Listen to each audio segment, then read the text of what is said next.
Question number 10 क्या है आपके पास, देखिए लास्ट क्वेश्चन है क्वेश्चन नंबर 10।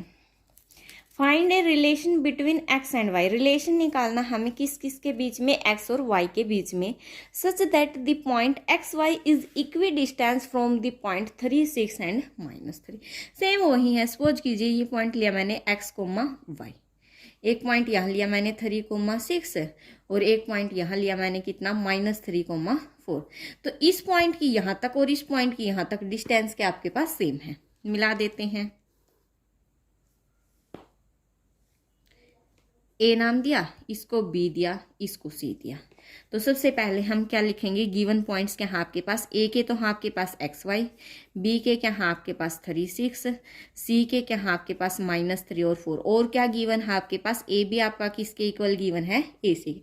अब हमें यहाँ पर कोई वैल्यू नहीं निकालनी एक्स और वाई की, हमारी इक्वेशन बनेगी, क्योंकि उसने क्या बोल रखा है, रिलेशन बनेगा दोनों के बीच में। तो ए भी आपका किसके इक्वल गिवन है, ए सी के। A B equal to A C.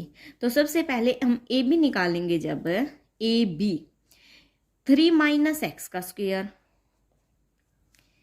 Plus में 6 - वाई का स्क्वायर इक्वल में क्या बनेगा, ए सी। ए सी निकालेंगे तो क्या आएगा, -3 - एक्स का स्क्वायर प्लस में 4 - वाई का स्क्वायर। अब क्या करेंगे, squaring on both side. Starting में स्क्वायर रूट हटा देना चाहिए, बहुत ईजी है, बार बार लगाना नहीं पड़ता फिर। Squaring on both sides we get.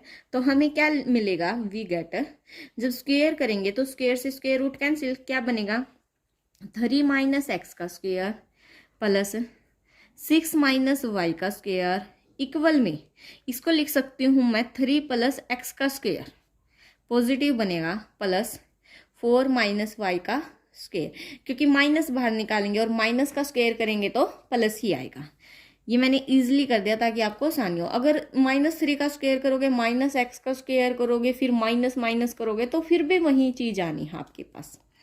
तो यहाँ से आप ओपन कर देते हैं स्टेटमेंट को। a - b का स्क्वायर का फॉर्मूले आपके आते हैं ओपन करने, तो 3 का स्क्वायर 9 प्लस एक्स का स्क्वायर -2ab, तो माइनस में कितना आ जाएगा 6x, प्लस में a का स्क्वायर 36 प्लस में b का स्क्वायर -2ab इक्वल में क्या आएगा आपके पास, फर्दर वही 9 + x square plus 6x plus 4 का स्क्वायर आपके पास 16 प्लस वाई स्क्वायर माइनस में कितना आ जाएगा 8y।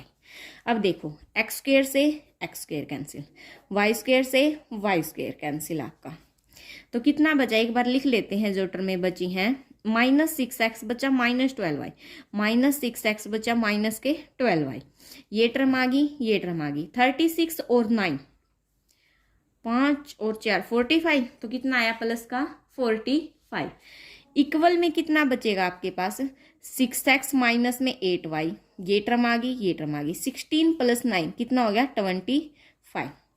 अब देखो इन सारी टर्मों को इस साइड ले आते हैं, तो आपके पास क्या बचेगा, चलो उस साइड ले जा, इसी साइड ले आते हैं, तो कितना आएगा -6x -12y प्लस 45, इस साइड आएगा तो -6x प्लस 8y -25 इक्वल में क्या बचेगा आपके पास 0।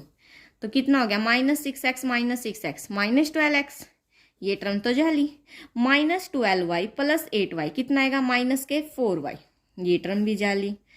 कितना आएगा प्लस में 5 में 5 गई 0, 4 में 2 गए 2, तो 20 कितना आ गया 0।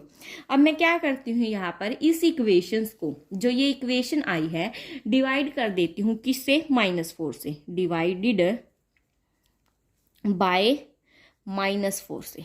-4 से जब मैं इसको डिवाइड करूंगी तो ये आपके पास आएगा 3x + y माइनस में 5, 3x + y माइनस में 5 इक्वल टू 0। तो ये आपके पास क्या आ गया, रिलेशन आ गया किस किस के बीच में, x और y के बीच में। तो ये थी आपकी एग्जैक्ट इक्वेशन, ये था आपका क्वेश्चन नंबर 10।